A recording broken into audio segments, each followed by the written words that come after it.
All right, let's start with the big story that we are tracking at this hour on Wion, where the Maldivian muddle does not seem to be ending anytime soon. 4 of the 5 members of the Maldives Election Commission have reportedly fled the country, alleging threats from supporters of the outgoing President Abdullah Yameen.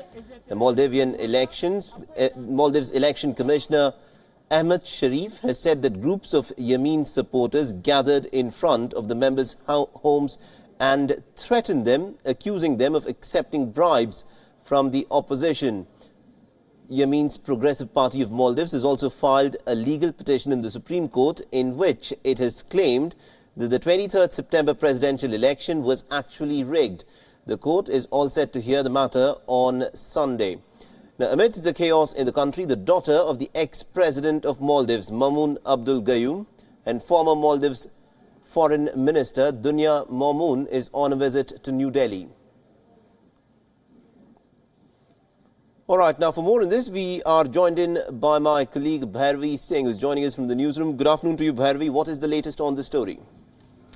Well, the latest, of course, Saleh, is that the fact many agencies are now reporting that 4 election commission officials have fled the country because of fears of intimidation. This a day before the top court in the Maldives actually hears that petition filed by the former President Abdul Yameen, who has said that this election was clearly rigged. This comes as a surprise move by Mr. Yameen, who had initially accepted the election results and had said that he would hand over power to the next elected government in the Maldives. Now, of course, accusations flying on both sides. This is an election that saw an 89% turnout and clearly an election that saw a turnout against Abdul Yameen, who had, during the course of his presidency, actually sent several of the opposition leaders to jail, including top members of the judiciary as well. And what we're picking up now, as you also pointed out, are that other officials, other politicians and leaders are in India as of now, but also the other 2 countries which are looking at this election very, very closely.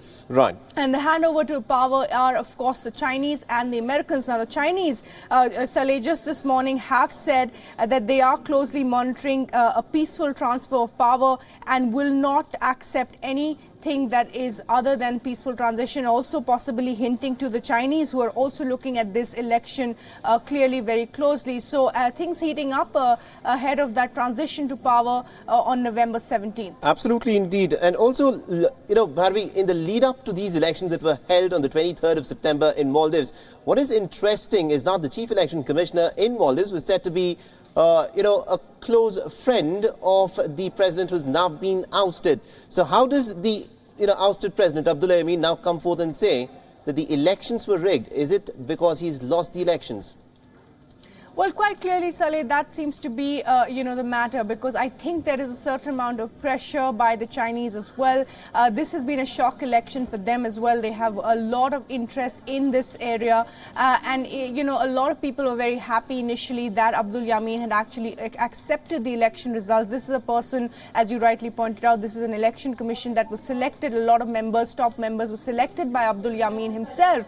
Having said that, despite that, the election, of course, saw an 18% victory, 18% margin between him and the person who's, of course, won the election, that is Mohammad Soleh.